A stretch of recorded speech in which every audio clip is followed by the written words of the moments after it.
James Calewa estaba en la fila del Thompson's Market, observando a la mujer que iba delante. Le temblaban las manos mientras sostenía el cartón de leche orgánica, con la mirada fija entre la etiqueta del precio y la pequeña niña rubia que tiraba de su desgastado suéter gris. La mujer volvió a colocar la leche en el estante frío, tomó la marca más barata y se detuvo. Su hija susurró algo que James no pudo oír, pero la vio caer de hombros. La clase de rendición que llega tras demasiados sacrificios. Dio un paso adelante antes de poder pensar. Disculpe, déjeme que le traiga eso. La mujer se giró y, por una fracción de segundo, su rostro mostró algo más oscuro que la vergüenza. Parecía miedo. Agarró la mano de su hija y corrió hacia la salida, dejando a James allí de pie con la leche orgánica en la mano y una pregunta que le quemaba la mente. Su hija Harper, de 7 años, le tiró de la manga. Papá, ¿por qué se escapó? James aún no lo sabía, pero estaba a punto de descubrir que algunas personas no huyen de la pobreza. Huyen de algo mucho más peligroso. El viaje a casa se le hizo más largo de lo habitual. Harper estaba sentada en el asiento trasero, dibujando con lápices de colores que se le caían del regazo cada vez que el coche giraba.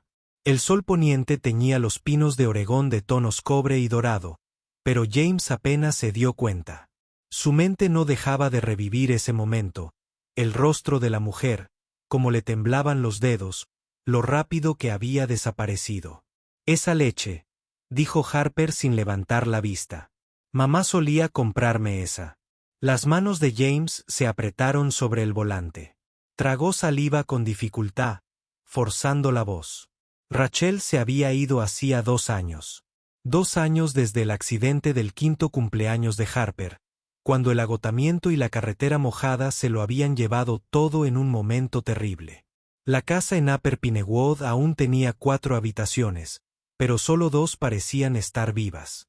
James había convertido a Calewa and Associates en una de las firmas de arquitectura más exitosas de Oregón, tras firmar un contrato de $50 millones con Portland el mes pasado. Pero no pudo diseñar su propia solución. Harper había dejado de practicar el piano, de reír como antes, y James había dejado de creer que sabía cómo ser suficiente. Entró en la entrada y Harper salió, agarrando su cuaderno. Dentro, pegó con cinta adhesiva su último dibujo en el refrigerador. Una mujer con palitos y cabello rubio estaba de pie junto a una figura más pequeña. ¿Quién es esa?, preguntó James, aunque algo en su pecho ya lo sabía. La señora de la tienda, dijo Harper. Parecía triste, igual que nosotros. Antes de que James pudiera responder, su hija ya subía las escaleras, dejándolo solo en la cocina, donde Rachel solía tararear mientras preparaba el desayuno, donde las risas solían llenar los espacios entre los armarios y las encimeras. Esa noche, James yacía en la cama, recordando lo que Rachel le había susurrado una vez cuando creyó que estaba dormido. Había estado abrazando a Harper, viendo a su hija soñar, y su voz había sido tan suave que casi la pasó por alto. Prométeme que le enseñarás a ser amable con la gente que oculta su dolor. El mundo es cruel con quienes luchan en silencio. Nunca había entendido lo que quería decir. No hasta esa noche, no hasta que vio el rostro de esa mujer, el miedo tras sus ojos que denotaba algo más que pobreza. El lunes por la mañana llegó con una luz tenue filtrándose entre las cortinas.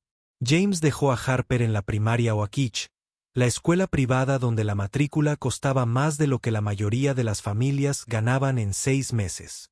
Padres con ropa de diseñador acompañaban a sus hijos a través de puertas pintadas de un blanco inmaculado. Todos sonreían con esa clase de sonrisas que se esbozaban fácilmente cuando el dinero no era algo en lo que pensar. Harper lo besó en la mejilla y corrió hacia su aula. Y James estaba a punto de irse cuando la vio. La mujer del supermercado sentada en un banco del pasillo, frente a la oficina administrativa. El mismo suéter gris, los mismos vaqueros desgastados. La niña rubia a su lado no podía tener más de 6 años. Leía un libro con la portada rota, con el dedo meñique trazando cada palabra con una concentración que parecía demasiado intensa para alguien tan joven. James pasó lentamente, fingiendo para revisar su teléfono. En la bolsa de lona de la mujer, vislumbró una revista, una publicación de música jazz.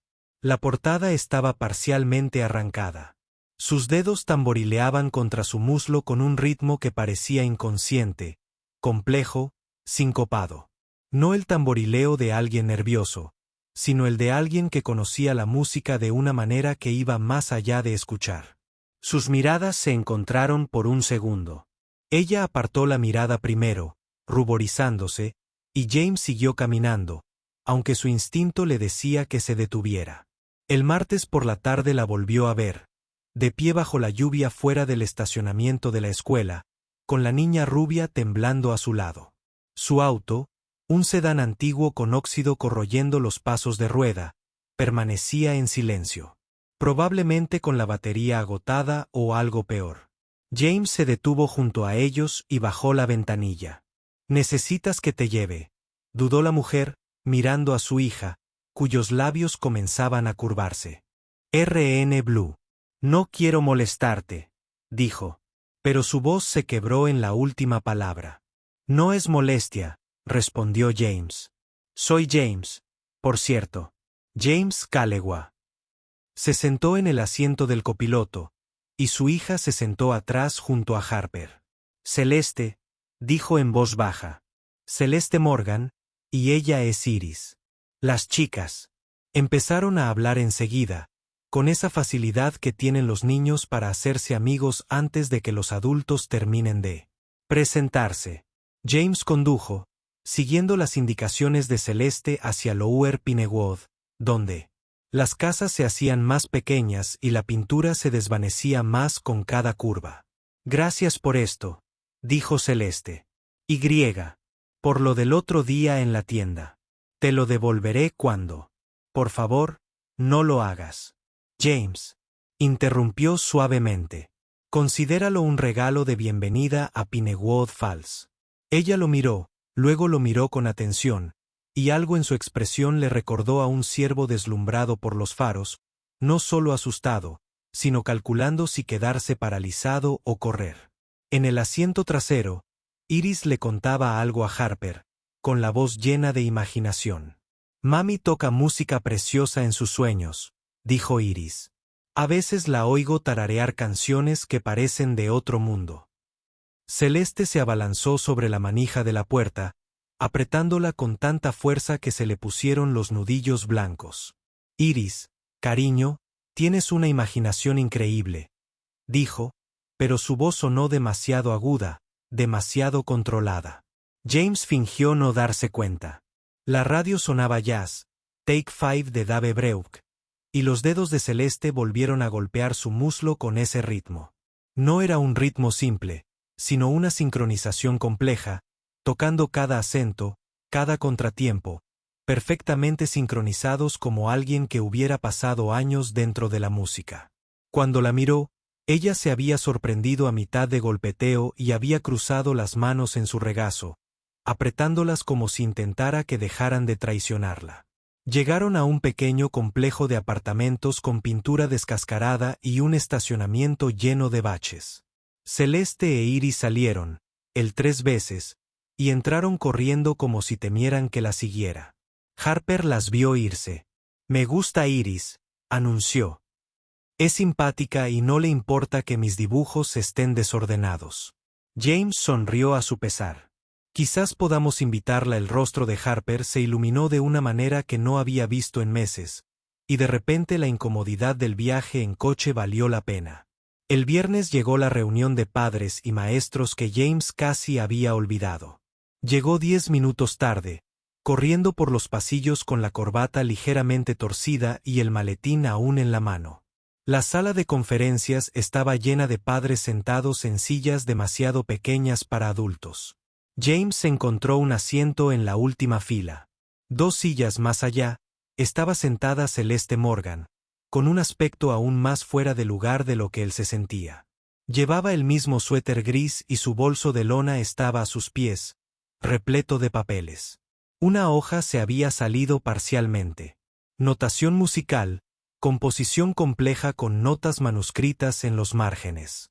Después de la reunión, los padres se agruparon en pequeños grupos, intercambiando cumplidos. Celeste recogió sus cosas rápidamente, claramente planeando escabullirse sin ser vista, pero Harper apareció junto a James con Iris a cuestas. Ambas chicas sonreían como si acabaran de crear la mejor papá, anunció Harper con la confianza que solo poseen los niños de 7 años. Iris y yo decidimos que queremos practicar piano juntos. ¿Puede venir mañana, por favor? James miró a Celeste, que se había quedado paralizada a medio paso. Su rostro se había puesto pálido. Oh, no creo. Empezó, pero Iris ya estaba tirando de la mano de su madre. Por favor, mami, Harper tiene un piano de verdad. Por fin pude oír de cerca cómo suena uno. El anhelo en la voz de Iris golpeó a James en algún lugar del pecho. Esta niñita, que hablaba de música como si fuera magia, nunca se había sentado ante un piano de verdad. Tomó una decisión antes de que su cerebro pudiera disuadirlo. Solo si vienen los dos, le dijo a Celeste. Hago un chocolate caliente terrible. Necesito la supervisión de un adulto. Fue una ridiculez decirlo, pero funcionó. Los labios de Celeste se crisparon. No era exactamente una sonrisa, pero casi. Supongo que puedo salvar tu chocolate caliente del desastre. El sábado por la tarde llegó con ese tipo de sol otoñal que hacía que todo pareciera dorado. James limpió la casa como no se había molestado en meses, guardando el correo acumulado en la encimera, ordenando los cojines que a Rachel le encantaban, asegurándose de que el piano no estuviera cubierto de polvo. Harper zumbaba a su alrededor como una abeja emocionada, parloteando sin parar sobre las canciones que quería enseñarle a Iris. Cuando sonó el timbre a las 2, Harper casi corrió a abrir. Celeste e Iris estaban en el porche, ambas con aspecto impecable y ligeramente nerviosas. Iris llevaba un vestido que le quedaba pequeño, con el dobladillo varios centímetros por encima de las rodillas y las mangas apretadas en los brazos, pero estaba cuidadosamente planchado y combinaba con zapatos lustrados hasta quedar relucientes. El esfuerzo en su apariencia le hizo un nudo en la garganta a James. Pasen, dijo con cariño, haciéndose a un lado. Las chicas desaparecieron inmediatamente. Harper arrastró a Iris hacia el piano con alegre determinación. Eso dejó a James y Celeste de pie en el vestíbulo, repentinamente incómodos. Tu casa es preciosa, dijo Celeste, y sonó sincero. Miraba las estanterías empotradas, la luz natural que se filtraba por las ventanas. ¿Café? ¿O puedo probar ese chocolate caliente que prometí arruinar? Esta vez sí sonrió. Pequeña pero sincera. Un café estaría genial. La condujo a la cocina y mientras la máquina silbaba y gorgoteaba, la observó a través de la puerta.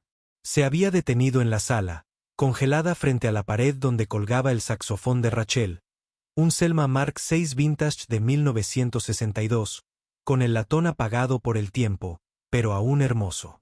Celeste se quedó tan quieta que podría haber sido una estatua. Levantó la mano lentamente, extendiéndose hacia el saxofón, pero sin llegar a tocarlo, flotando a centímetros de distancia como si temiera que la quemara. Esta es su voz. Se aclaró la garganta y lo intentó de nuevo. Es un Mark VI, de 1962. James se acercó, sorprendido. Ya sabes de saxofones.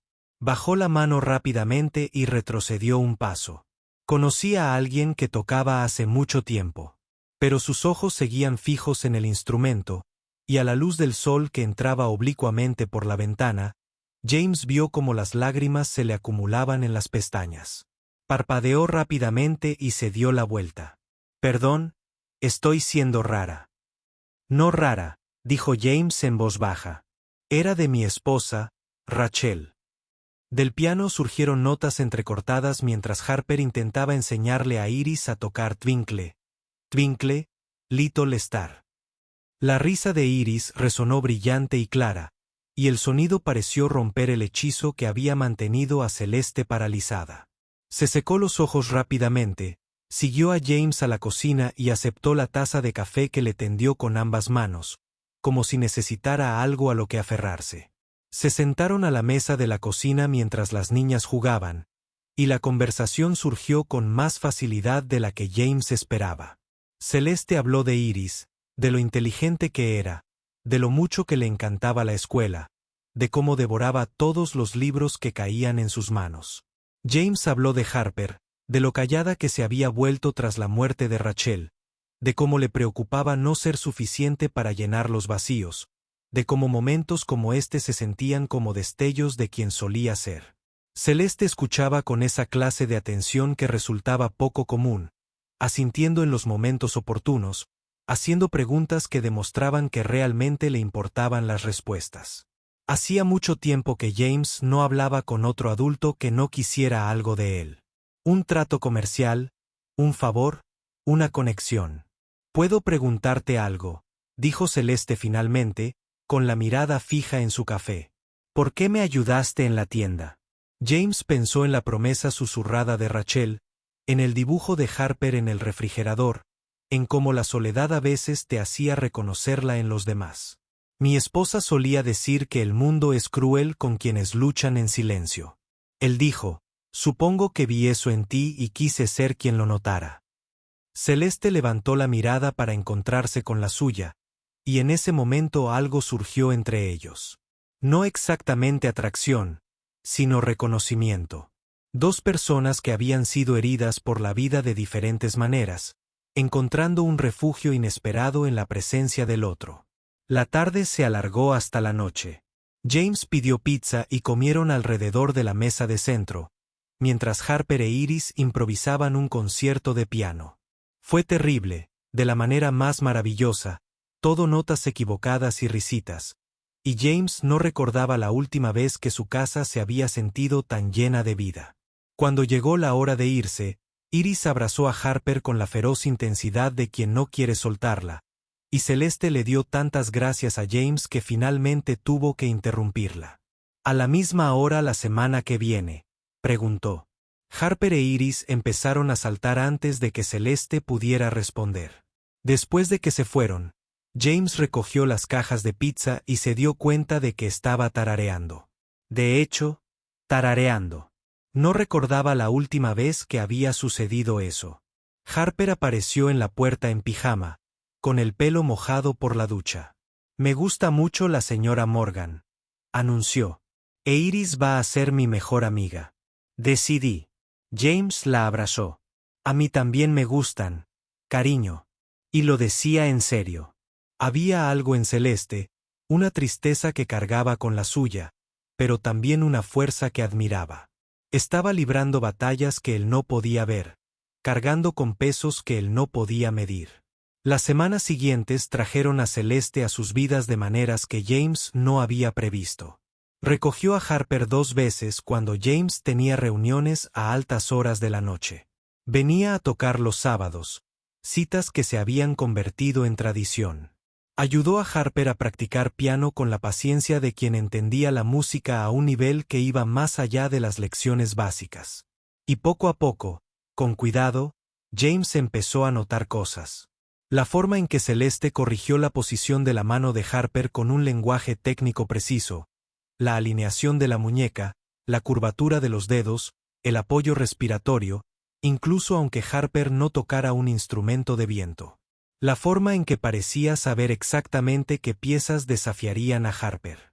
Sin abrumarla. Un sábado por la tarde, James le ofreció un trabajo a Celeste. Trabajo administrativo para su empresa. Organizar documentos y agendar. Le ofreció $3,000 al mes. Le dijo que era teletrabajo a tiempo parcial y vio cómo su rostro se llenaba de alivio, tan grande que supo que había hecho lo correcto, aunque fuera una verdad a medias. Celeste era demasiado orgullosa como para aceptar caridad, pero no podía negarse a un trabajo. «Gracias», dijo en voz baja. «No sabes cuánto ayuda esto». Y James quiso decirle que sí lo sabía, que la veía usar la misma ropa una y otra vez, con qué cuidado distribuía la comida. Esa noche, después de que Celeste e Iris se fueran, James estaba guardando las tazas de café cuando la bolsa de lona de Celeste se volcó junto a la puerta. Papeles esparcidos por la madera.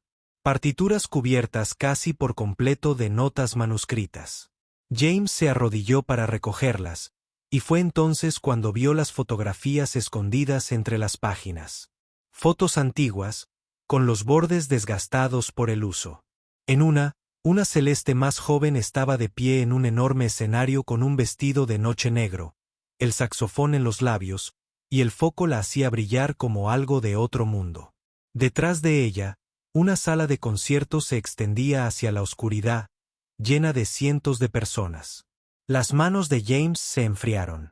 Guardó las fotos de nuevo entre los papeles, dejó todo con cuidado junto a la puerta y se alejó.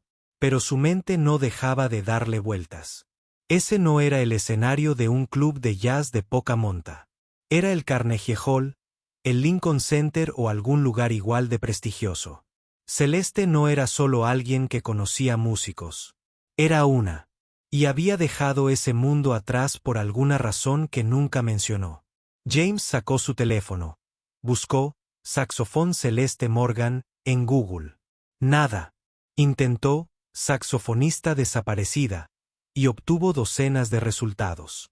Demasiados para clasificar. Octubre dio paso a noviembre. Los días se acortaron y se hicieron más fríos. La forma de tocar el piano de Harper mejoró drásticamente bajo la guía de Celeste, y se inscribió en el concurso de talentos de primavera con una emoción que hizo que James sintiera un dolor de pecho de gratitud. Los cuatro adoptaron un ritmo que los hacía sentir casi como en familia. Branches dominicales en casa de James, sesiones de deberes entre semana, alguna que otra noche de cine donde se amontonaban en el sofá con palomitas.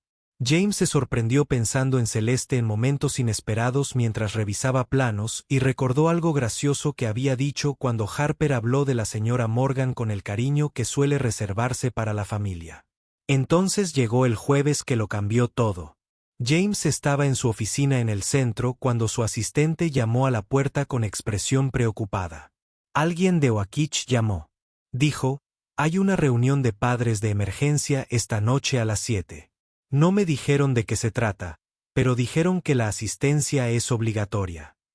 A James se le encogió el estómago. Las reuniones de emergencia nunca eran buenas noticias. Le envió un mensaje a Celeste y ella respondió de inmediato que estaría allí. Esa noche, James llegó a la escuela y encontró el estacionamiento lleno de autos caros y padres ansiosos que corrían hacia el auditorio. Dentro, la tensión era tan densa que casi se ahogaba. Los padres se agrupaban, susurrando con urgencia. James vio a Celeste sentada sola en la última fila, con su suéter gris ajustado sobre los hombros y la cabeza gacha como si intentara hacerse invisible.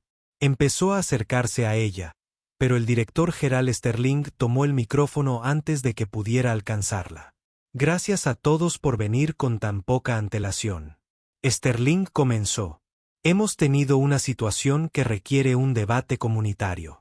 Nos hemos enterado de que una de las madres de nuestra comunidad no ha sido del todo sincera sobre sus antecedentes.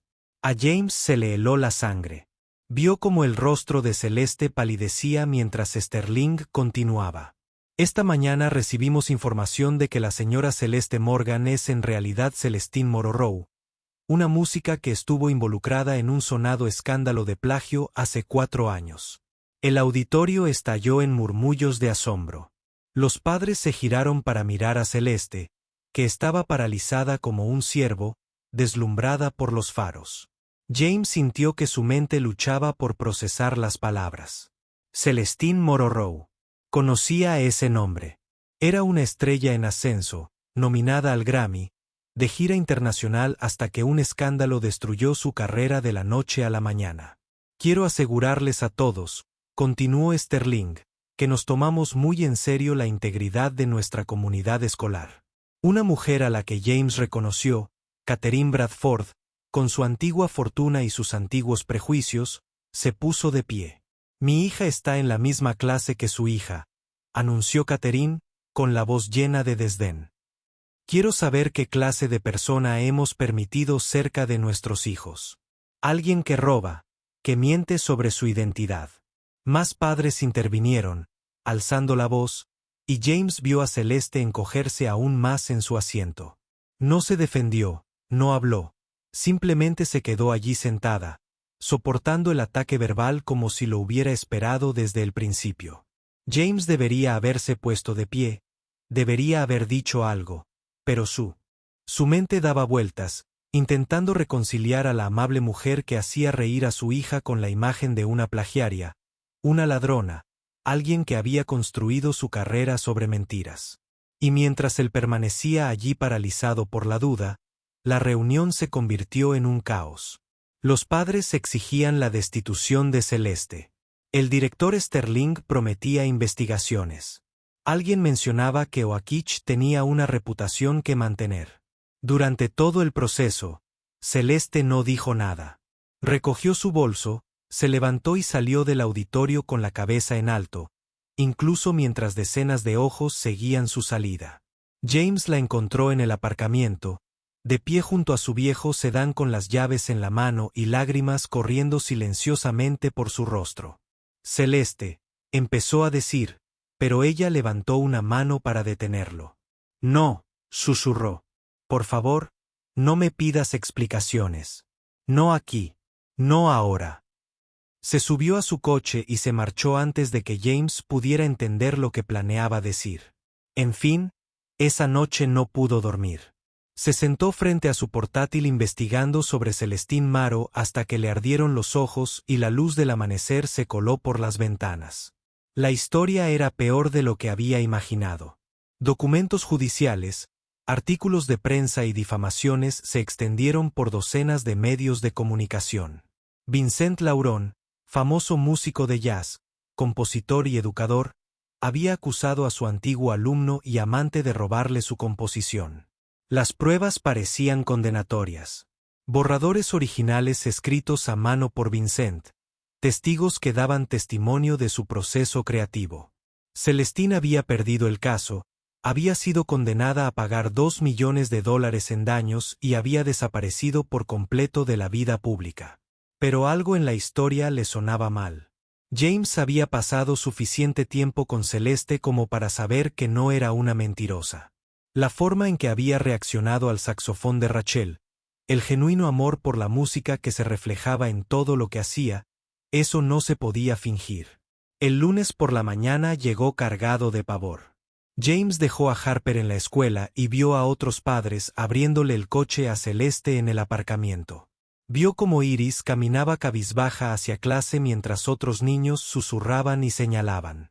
¿Por qué todos son malos con Iris?, preguntó Harper esa noche, con voz baja y confundida. James no tenía una buena respuesta. A veces los adultos cometen errores, dijo con cuidado. Y a veces otros adultos los juzgan sin conocer toda la historia. Pero incluso mientras lo decía, se preguntaba si él era uno de esos adultos. El martes trajo peores noticias. El teléfono de James sonó durante una reunión matutina. Su agencia de relaciones públicas llamaba con urgencia. Tenemos un problema, dijo el consultor sin preámbulos. El Portland Business Journal publicará un artículo mañana. Te están vinculando románticamente con Celeste Maro. La junta directiva está preocupada por cómo esto afecta la reputación de la empresa. James sintió que se le helaba el pecho. No estoy saliendo con nadie, dijo. Somos amigos. Nuestras hijas son amigas. El consultor suspiró. James, hay fotos de ustedes dos juntos. Múltiples ocasiones. A los medios no les importa tu interpretación. Las llamadas seguían llegando. Su abogado, miembros de la junta y socios comerciales expresaban su preocupación. Para el miércoles por la tarde, James tenía programada una reunión de emergencia de la junta. Se sentó en la sala de conferencias de la sede de Calewa and Associates, frente a 8 personas cuyas inversiones y medios de vida dependían del éxito de la empresa. Charles Whitmore, presidente de la junta y mentor de James durante 15 años, dirigió la discusión con dolorosa amabilidad. James, No te estamos diciendo cómo vivir tu vida personal, comenzó Charles. Pero cuando tu vida personal afecta nuestras relaciones comerciales, se convierte en un asunto de todos. El ayuntamiento de Portland está asustado. Sandra Kim, otra miembro de la junta, se inclinó hacia adelante. La mujer tiene un historial documentado de deshonestidad. Se cambió el nombre, ocultó su pasado y perdió un juicio por fraude. ¿Qué dice de Kalewa and Associates que nuestro director ejecutivo se asocie con alguien así? James quería defender a Celeste. Quería explicar que debía haber algo más. Pero al observar los rostros tensos por la preocupación, las carteras que representaban cientos de empleos y millones de dólares, sintió un peso que le impedía hablar. Apenas la conozco, se oyó decir, y detestó la cobardía en su propia voz. Charles lo observó con ojos que habían visto demasiados negocios y compromisos personales. Entonces no será difícil distanciarse, dijo con suavidad. Por el bien de la empresa, por el bien de Harper, por el tuyo propio. Esa noche, la escuela primaria Oakich celebró otra reunión de emergencia. Esta vez, la multitud era aún mayor y las furgonetas de los medios de comunicación estaban en el aparcamiento como buitres. James entró y se encontró con el mismísimo Vincent Lauron de pie al frente del auditorio. El famoso músico lucía como un artista distinguido en todo sentido. Cabello plateado, un estilo impecable, un traje caro, la clase de presencia que llamaba la atención sin esfuerzo. Vincent habló con tristeza practicada, contando la historia de un estudiante brillante al que había amado y guiado. Cómo había compartido su creatividad. El proceso creativo, sus composiciones, su alma con alguien en quien había confiado plenamente. Como esa confianza había sido traicionada cuando Celeste interpretó su obra maestra como si fuera suya. No vengo aquí por venganza, dijo Vincent, con la voz perfectamente entonada en Q. Vengo porque oí que está enseñando música a niños, y me pregunto qué tipo de lecciones puede enseñar a alguien cuando a él mismo le falta integridad. Los padres se lo tragaron. Catherine Bradford se levantó para anunciar que retiraría a su hija de cualquier clase a la que asistiera Iris. Durante todo ese tiempo, James permaneció en silencio. Podía sentir a Harper a su lado, confundido y asustado, apretándole la mano con tanta fuerza que le dolía. Podía ver el rostro de Celeste en el rincón trasero, inexpresivo, resignado, como si ya hubiera desistido de luchar. Y podía oír su propia cobardía resonando en el silencio donde debería haber estado su voz. Finalmente, Celeste se puso de pie. Todas las miradas se volvieron hacia ella, esperando su defensa, su negación o su ira. En cambio, habló con una dignidad serena que, de alguna manera, hirió más que gritar. Entiendo tus preocupaciones, dijo, y no pelearé contigo.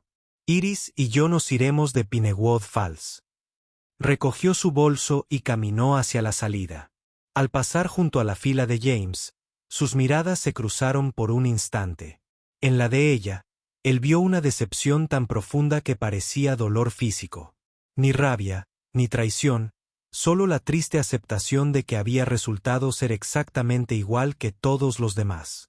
Siguió caminando y James la soltó. Esa noche, Harper lloró hasta quedarse dormida. No la ayudaste. Sollozó contra el pecho de James. Todos eran malos y tú te quedaste ahí sentada. Se supone que debes defender a quienes sufren. James no tenía defensa. Después de que Harper finalmente se durmiera, bajó las escaleras y se paró frente al saxofón de Rachel. El metal reflejó la luz de la luna que entraba por la ventana, y James recordó la voz de su esposa. Prométeme que le enseñarás a ser amable con quienes ocultan su dolor. Le había fallado. Le había fallado a Rachel. Le había fallado a Harper. Le había fallado a Celeste. Su teléfono estaba en la mesa de centro y James lo contestó con manos temblorosas. Había un mensaje de voz de hacía 3 días que había borrado sin escuchar. Una periodista llamada Patricia Chen. Lo encontró en su carpeta de borrados. Lo reprodujo.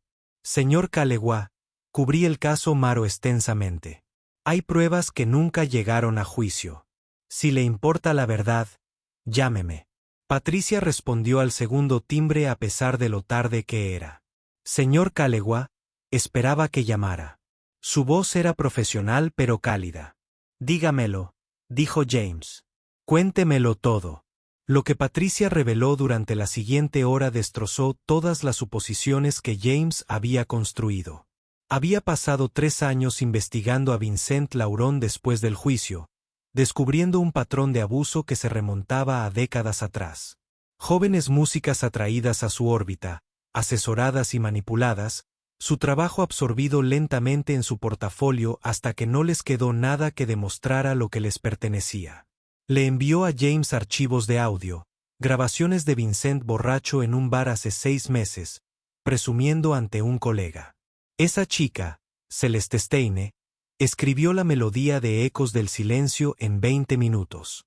La voz de Vincent se arrastraba por el altavoz del teléfono. Me llevó 15 años producir basura y ella hace genialidades dormida. Así que sí, la acepté. Me debía. Cuando me abandonó por un médico, me aseguré de que nunca volviera a tocar. James escuchó con creciente horror cómo Patricia presentaba las pruebas. Borradores originales de composiciones que mostraban ambas caligrafías, lo que demostraba la colaboración. Intercambios de correos electrónicos entre Vincent y su abogado discutiendo cómo eliminar las contribuciones de Celeste. Testimonios de otras mujeres a las que Vincent había victimizado de la misma manera. Testimonios que habían sido suprimidos o desestimados. Registros bancarios que mostraban pagos a testigos. El panorama completo era demoledor, no para Celeste, sino para Vincent Laurent y todo el sistema que lo había protegido. ¿Por qué no se supo esto durante el juicio?, preguntó James con voz hueca. Patricia suspiró. Dinero. Poder. Vincent tenía ambos. Celeste no tenía ninguno. Estaba embarazada de Iris. El padre era un cirujano traumatólogo que murió en un tiroteo en un hospital 2 meses antes de que naciera el bebé. No tenía recursos para luchar. Cuando los abogados de Vincent dejaron claro que la arrastrarían por todos los tabloides, Celeste asumió la pérdida, se cambió el nombre y desapareció. James cerró los ojos, sintiéndose mal. ¿Sabe ella que tienes estas pruebas? No. Patricia dijo, llevo meses intentando contactarla, pero no responde a las llamadas de los periodistas. Publicaré la investigación la semana que viene. Una revelación completa. Pensé que deberías saberlo primero. Pensé que tal vez querrías decírselo. Después de colgar, James permaneció sentado en la oscuridad un buen rato. El saxofón de Rachel brillaba a la luz de la luna. El dibujo de Harper colgaba del refrigerador.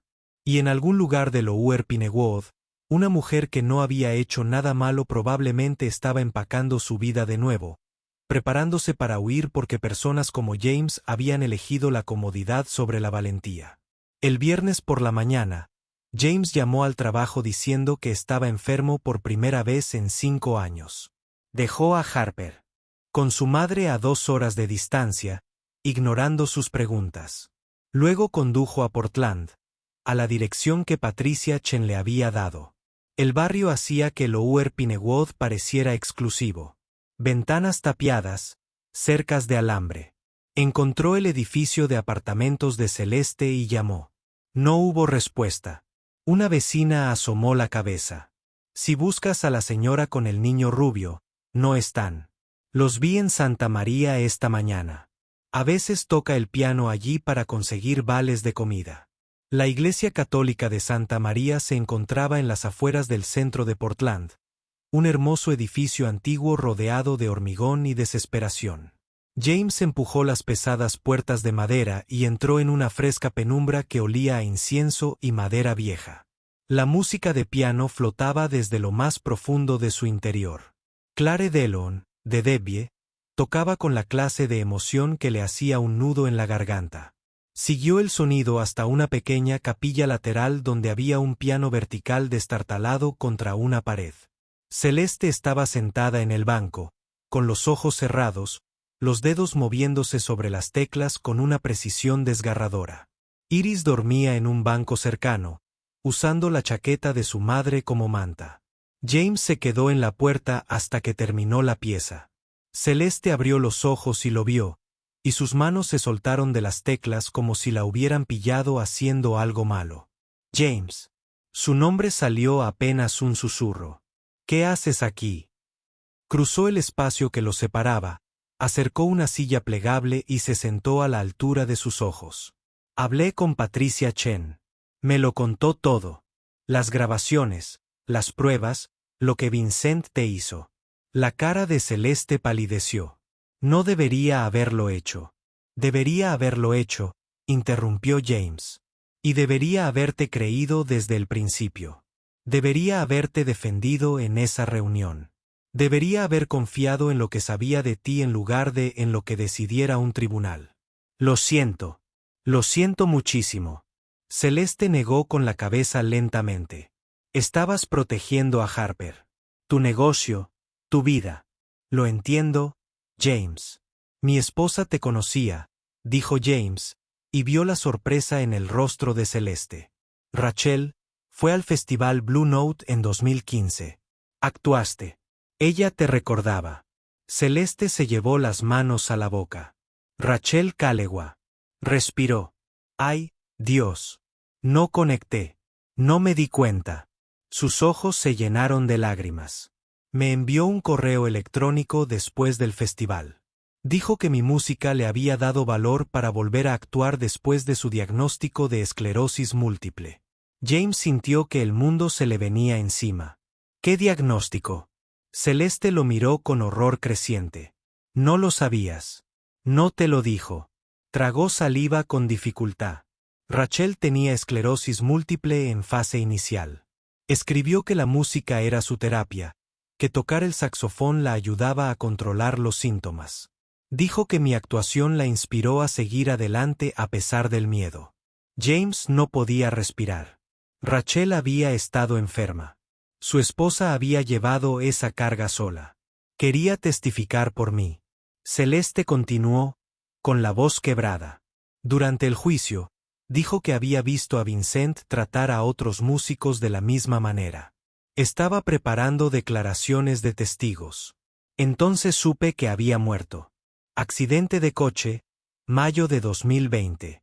Quería contactarte, pero ¿qué podía decir? Ella intentó salvarte, dijo James. Y las palabras se sintieron como confesión y absolución a la vez. Y entonces yo fracasé donde ella tuvo éxito. Te dejé solo cuando debería haber estado a tu lado.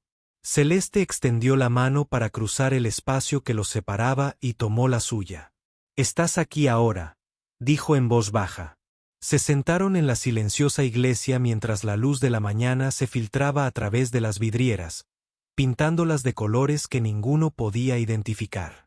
Y lentamente, James le contó sobre la investigación de Patricia, sobre las pruebas que limpiarían su nombre, sobre cómo el imperio de Vincent Laurent estaba a punto de derrumbarse. Puedes volver, dijo. A Pinewood Falls, a la música, a todo. Celeste miró a Iris, que dormía en el banco, pequeña, tranquila e inconsciente. ¿Puedo? Preguntó. Esos padres ya han decidido quién soy. Tu empresa, tu junta directiva, ya han decidido que soy un lastre. James le apretó la mano. Entonces cambiamos juntos lo que creen. El último correo electrónico de Rachel. Patricia lo encontró en su carpeta de borradores. Escribió, si algo me pasa, encuentra a Celeste Steinmaro. Ayúdala. Se merece a alguien que crea en ella. Fallé en esa petición. Pero ya no voy a fallar. Algo cambió en la expresión de Celeste. No era exactamente esperanza, pero tal vez el comienzo de ella. ¿Qué sugieres? Vuelve a Pinewood Falls. James dijo, quédate con nosotros. Deja que la gente vea quién eres realmente. Cuando la historia de Patricia salga a la luz la semana que viene, deja que la verdad hable por sí sola. Deja de correr. Celeste estudió su rostro por un largo momento, buscando grietas en su convicción, poniendo a prueba la fuerza de su promesa. Lo que sea que encontró allí debió haber sido suficiente porque finalmente asintió. De acuerdo, susurró para Iris y tal vez para mí también. Regresaron a Pinewood Falls en caravana, James siguiendo el sedán de Celeste, que se estaba estropeando, para asegurarse de que no se averiara. Cuando llegaron a su casa, Harper salió corriendo por la puerta principal. «Señora Morgan», gritó Harper, lanzándose contra Celeste con tanta fuerza que casi la derriba. «Volviste». Ese fin de semana, James se sentó con Celeste y su portátil, y juntos redactaron una declaración. Simple, honesta, sin disculpas por lo que no había hecho, pero clara sobre lo que realmente había sucedido. Se la enviaron a Patricia Chen, quien la incorporó a su artículo. El lunes por la mañana, el Portland Tribune publicó la investigación con 6.000 palabras y 2 docenas de pruebas. El hombre que robó Genius, Vincent Lauron, tenía un patrón de plagio y abuso de 20 años. Al mediodía, la prensa nacional la había retomado. Por la noche, el abogado de Vincent Lauron emitió un comunicado sin comentarios. El martes, 3 mujeres más se habían presentado. Celeste observó cómo se desarrollaba todo desde la sala de estar de James, con el iris coloreándose a sus pies mientras la cobertura periodística presentaba la reivindicación que nunca pensó que recibiría. Finalmente, él está rindiendo cuentas, dijo ella en voz baja. Después de todos estos años, de todas esas mujeres a las que lastimó. Por fin, su mano encontró la de James, y se sentaron en silencio mientras la justicia, lenta e imperfecta como era, finalmente se percataba de la verdad.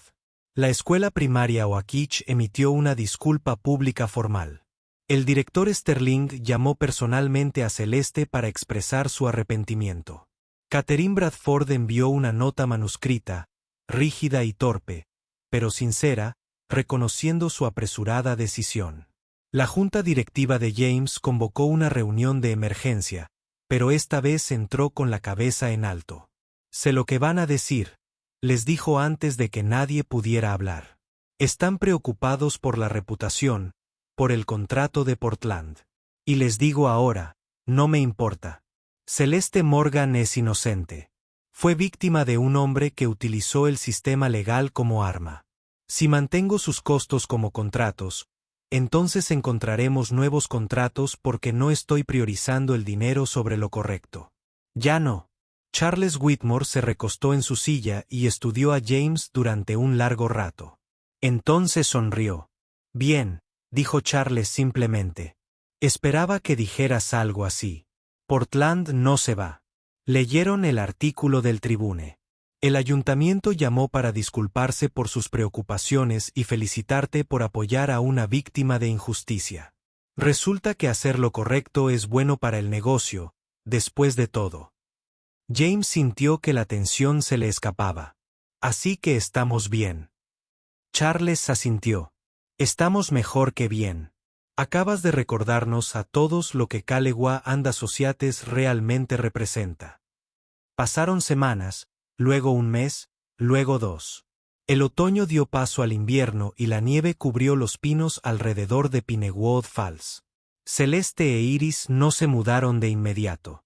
Celeste se preocupó por mantener los límites, por no apresurar las cosas que requerían tiempo, pero se convirtieron en elementos permanentes de la casa Kalewa. Cenas casi todas las noches, almuerzos de fin de semana, vacaciones planeadas juntas, con la informal suposición de que, por supuesto, las pasarían juntas. La actuación de Harper en el concurso de talentos fue espectacular.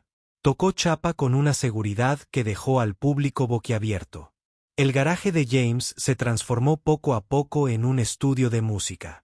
Celeste empezó a dar clases de piano y saxofón a chicos de Lower Pinewood, estudiantes becados que no podían pagar la matrícula de Oakich, pero que, de todos modos, merecían una educación musical de calidad. No cobraba nada. James cubría los gastos de los instrumentos y las partituras y fingía no darse cuenta de cuando vencían las facturas. El Selma Mark VI de Rachel se bajó de la pared y quedó en un soporte donde cualquiera podía tocarlo. Celeste lo usaba para enseñar. Los estudiantes lo usaban para practicar. Harper a veces lo cogía simplemente para sentir el peso del recuerdo de su madre en sus manos. El saxofón ya no era una pieza de museo. Volvía a estar vivo, llenando el mundo de música como Rachel siempre lo había deseado. Un sábado a principios de marzo, visitaron juntos la tumba de Rachel, los cuatro. James no había estado desde el funeral. No soportaba el peso del fracaso y el arrepentimiento que le producía estar de pie junto al cuerpo de su esposa. Pero con Celeste a su lado y las chicas cogidas de la mano al frente, se sentía diferente, posible. Celeste colocó lirios blancos en la lápida mientras James permanecía en silencio, con la mano apoyada en el frío mármol. Gracias, dijo Celeste a la tumba de Rachel. Por creer en mí, por intentar salvarme, por enviar a tu familia a mi vida cuando más la necesitaba. Harper dejó un dibujo que había hecho. 4 monigotes de pie juntos con un saxofón flotando sobre ellos como un ángel de la guarda. Iris, sin comprender del todo, pero sintiendo la somnolencia, colocó una pequeña piedra sobre la tumba y James finalmente habló. Palabras que había estado guardando durante 2 años. Lamento no haber estado allí ese día. Perdón por haber dejado que el trabajo importara más que estar presente. Pero ahora intento ser mejor, por Harper, por mí misma. Espero que puedas verlo. El viento susurraba entre las ramas de los pinos, y James decidió creer que era respuesta suficiente. La primavera llegó lentamente, luego de repente. Los narcisos se abrían paso entre la nieve derretida. Los pájaros regresaban para construir sus nidos. Y una cálida tarde de abril, después de que acostarse, James y Celeste estaban sentados en el porche trasero tomando té y viendo las estrellas emerger en el cielo que se oscurecía. Llevaban meses dándole vueltas a algo, sentimientos que se hacían más fuertes con cada momento compartido, pero ninguno había tenido el valor de nombrarlo hasta esta noche. Necesito decirte algo, dijo Celeste, dejando su taza. Y necesito que no respondas de inmediato. Solo escucha. James asintió, con el corazón latiendo de repente. Celeste respiró hondo.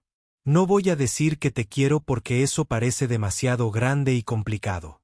Pero diré que me has dado algo que creía haber perdido para siempre. La capacidad de confiar en alguien lo suficiente como para quedarme. No correr, no esconderme. Simplemente quedarme y construir algo real. Sea lo que sea que haya entre nosotros, importa. Tú importas. Y quería que lo supieras. James extendió la mano por el espacio entre sus sillas y la tomó de la mano. ¿Puedo responder ahora?, preguntó, y Celeste rió, a pesar de las lágrimas en sus ojos. Yo tampoco voy a decir que te amo, repitió. Porque tienes razón. Es demasiado grande. Y todavía estamos averiguando qué estamos construyendo aquí, pero diré que Harper es más feliz que nunca desde que murió Rachel. Y me despierto deseando que pasen los días en lugar de simplemente sobrevivirlos. Y la idea de que no estés en mi vida se siente imposible ahora. Así que, como sea que llamemos esto, estaré aquí mientras me quieras. Se sentaron tomados de la mano mientras el cielo se oscurecía a índigo y las primeras estrellas se hicieron visibles. Sin promesas de eternidad. Sin declaraciones que les obligaran a definir algo que aún estaba en desarrollo. Solo 2 personas destrozadas por la pérdida y la traición, aprendiendo a construir algo nuevo a partir de las piezas. No era perfecto. No era sencillo, pero era real. Y para ambos, eso era más que suficiente. 5 meses después, un sábado de septiembre, Celeste dio su primera actuación pública desde el escándalo. No en el Carnegie Hall, nada tan grandioso. Solo en el Centro Comunitario Pinewood Falls, una recaudación de fondos para el programa de becas musicales que ella misma había creado. 200 sillas plegables, familias locales y vecinos curiosos. Cuando Celeste subió a ese pequeño escenario con la Selma Mark VI de Rachel, Se la llevó a los labios y tocó las primeras notas de Echoes of Silence, la versión real, la que ella había escrito. La sala quedó tan en silencio que se podía oír su respiración. Tocó durante 20 minutos. Sin banda de acompañamiento, sin acompañamiento, solo una mujer y un saxofón y una melodía que hablaba de pérdida, supervivencia y la valentía que se necesita para empezar de nuevo. Cuando se apagó la última nota, el público se quedó paralizado durante 3 segundos. Luego, estallaron en una ovación de pie, con lágrimas corriendo por sus rostros. Después de la actuación, cuando los aplausos finalmente cesaron y la gente empezó a salir, Celeste encontró a James en el auditorio vacío. Aún sostenía el saxofón y tenía lágrimas en el rostro, pero sonreía. «Lo logré», dijo con una voz llena de asombro. «De verdad lo logré». James la abrazó, con cuidado de no aplastar el instrumento entre ellos. «Estuviste magnífica», le susurró en el pelo. Rachel estaría muy orgullosa. Se quedaron así un largo rato, sin querer soltarse, ambos entendiendo que este era un punto de inflexión que ninguno de los dos esperaba.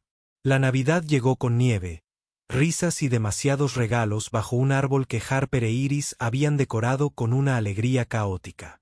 Pasaron el día en casa de James. Celeste e Iris pasaron la Nochebuena por primera vez, despertándose con calcetines que James había llenado en secreto mientras todos dormían. Se sentían como una familia. No la familia que James había perdido, sino una nueva configuración que honraba el pasado mientras construía algo diferente. Después de que las chicas se acostaran esa noche, exhaustas por la emoción y el azúcar, James y Celeste se sentaron junto a la chimenea con vino y un silencio reconfortante. «He estado pensando», dijo Celeste finalmente, «en tener mi propio lugar, algo más permanente que ese apartamento. Quizás más cerca de aquí». James sintió un nudo en el estómago, pero mantuvo la voz neutra. «Tiene sentido». Celeste asintió, mirando fijamente su vino. «Pero también he estado pensando que tal vez eso no es lo que realmente quiero. Tal vez lo que quiero es dejar de fingir que solo somos amigos haciéndonos favores. Tal vez quiero admitir que estamos construyendo una vida juntos y dejar de ser tan cuidadosos con cómo la llamamos». James dejó su copa de vino antes de que se le cayera. «¿Qué estás diciendo?» Celeste finalmente lo miró, con los ojos brillantes con algo que podría haber sido miedo o podría haber sido esperanza. «Te digo que te quiero, y me aterra decirlo porque la última vez que confié en alguien con todo mi corazón, destruyó mi vida. Pero me aterra más despertar dentro de 5 años y darme cuenta de que nunca me arriesgué. Así que ahí está. Te amo. Y si eso es demasiado pronto o demasiado complicado». James la besó. Fue torpe, con sabor a vino, y la interrumpió a mitad de la frase, pero se sintió bien de alguna manera. Nada se había sentido bien en años. Cuando finalmente se separaron. Con la respiración agitada, James apoyó la frente contra la de ella. «Yo también te amo», susurró. «Te he amado durante meses. Al principio fui demasiado cobarde para decírtelo». Celeste se rió, con un sonido tembloroso pero sincero. «¿Y ahora qué?» James se apartó lo suficiente para mirarla bien. «Ahora dejamos de ser precavidos. Se lo contamos a las chicas. Averiguamos la logística. Construimos esta vida que hemos estado dando vueltas juntos. De verdad juntos». «¿Se acabaron las casas separadas?», preguntó Celeste.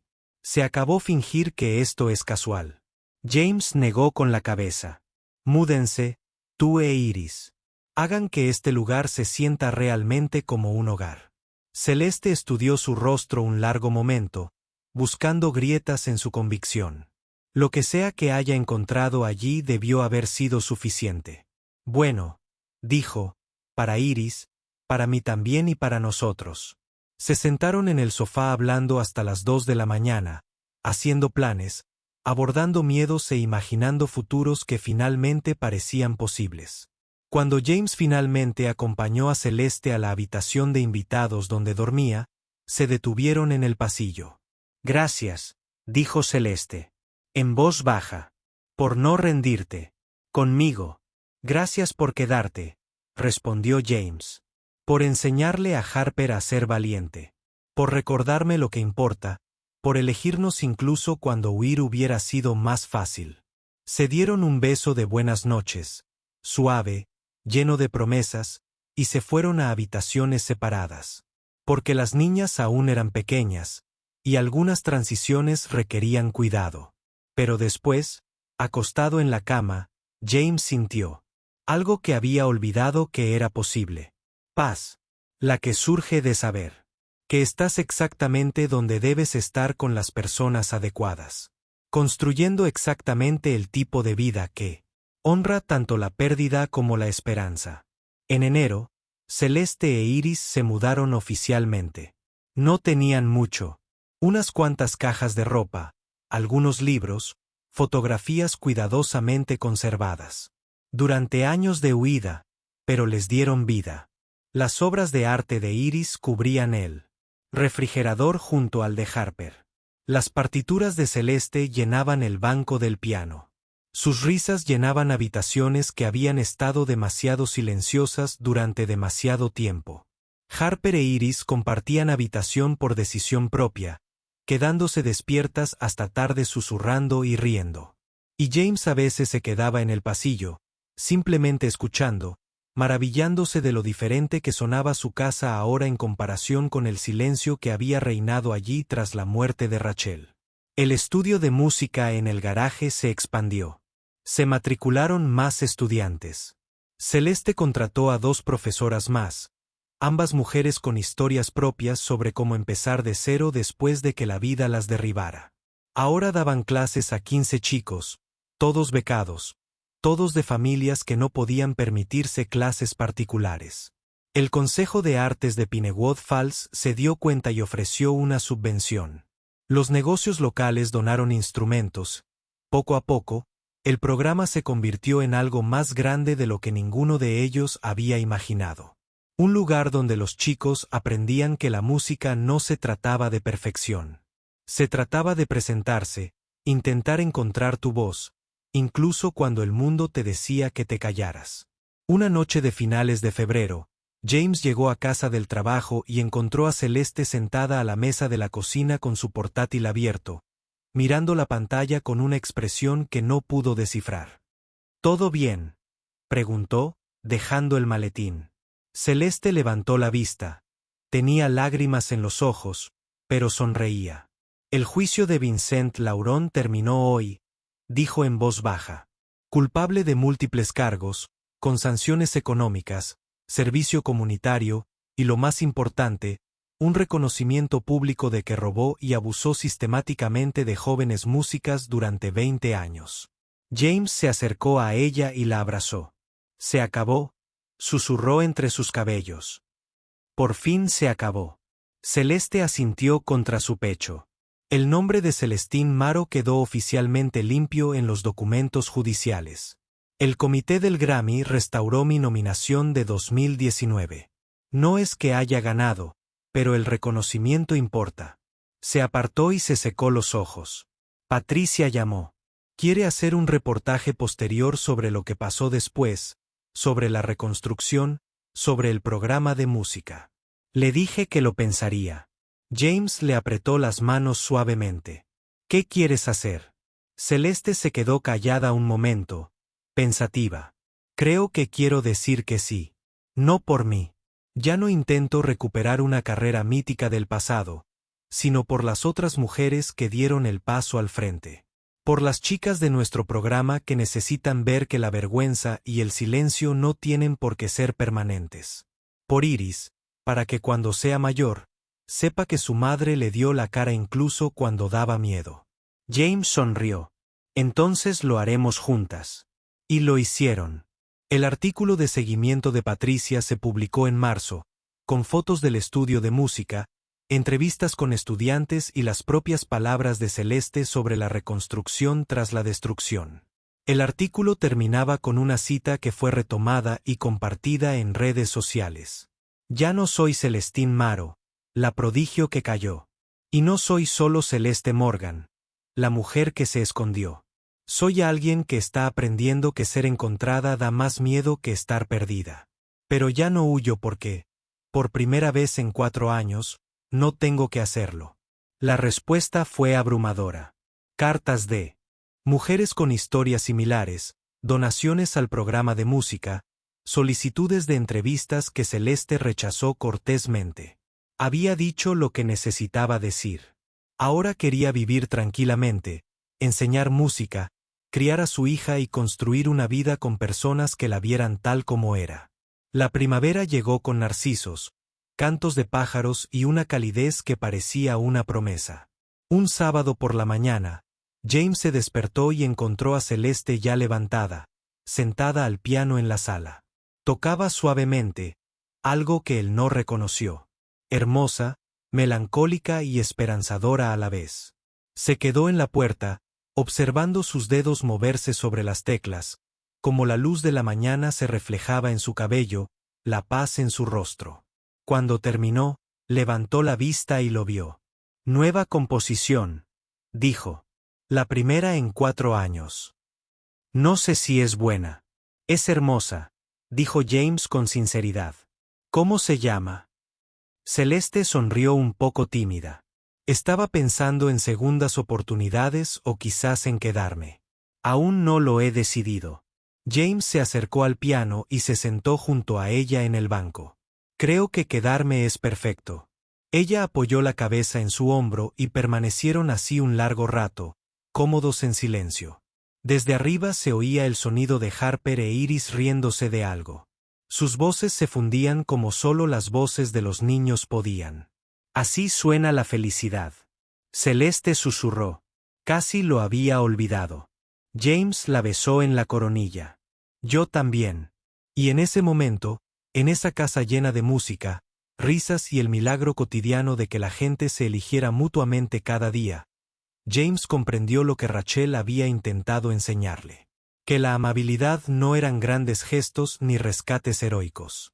Era reconocer el dolor de alguien, estar a su lado cuando todos los demás se alejaban, creer en ellos cuando el mundo decía que no debías, y tener el coraje de construir algo nuevo a partir de los escombros de lo perdido.